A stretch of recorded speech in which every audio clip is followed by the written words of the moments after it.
All right, at the bottom of the page, you'll see a box that has a summary of our increasing, decreasing, and concave up, concave down. So just to kind of give you the highlights out of this section, we have one last problem left to look at. So we have two graphs. So not only are we going to find the intervals where they're concave up and concave down, but we're also going to find the intervals where they're increasing and decreasing.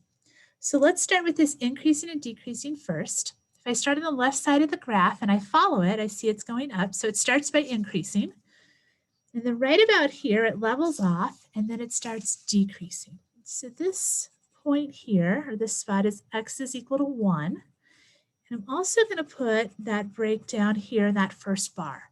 So on this side, I have increasing, and on the right-hand side, I have decreasing. So increasing, decreasing, and then concavity. So this looks like an umbrella, which means it is concave down. And in this case, it's concave down over the whole interval. So this will give me two sets of groupings here. So I have this piece here, and then I have this piece over here. So my first one is increasing, concave down, and that interval starts at negative infinity. And it's going to go here to where we leveled off, positive 1. And then after that, it's going to be decreasing, concave down. And so that starts at x is equal to 1, and it goes the rest of the way. So I have that going from 1 to infinity. All right, so we have one more. I'm actually going to have you work on this in just a second. I'll help you with that concavity first, because this one might be a little tricky to see that concavity. So this piece here looks like it's an umbrella. Looks like it's concave down. This part here looks like a bowl. So this seems more concave up. And so you kind of have to eyeball about where it's making that change, where this is kind of the end of the umbrella, this is the start of the bowl. So it looks to me like that's happening at x is equal to 0. So I can put a line down here, and I have concave down and then concave up. So go ahead and pause the video so you can find the intervals increasing and decreasing, and then list out everything that you've found.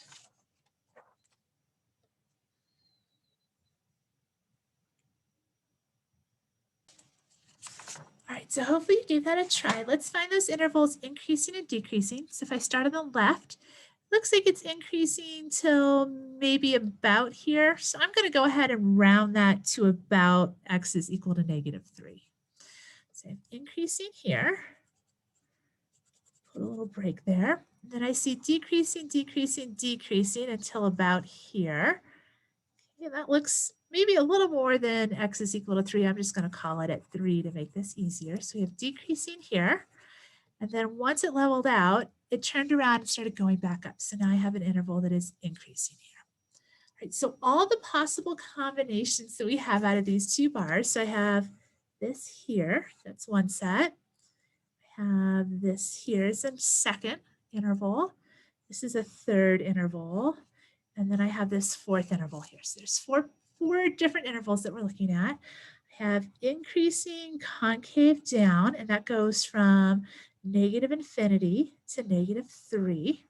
Then it goes decreasing concave down. And that goes from negative 3 until 0. Then we have decreasing concave up. And that starts at 0 and goes over to x equals 3. And then lastly, we have increasing and concave up. And that starts at 3 and goes to positive infinity. So those would be our 4 intervals that we would get out of that.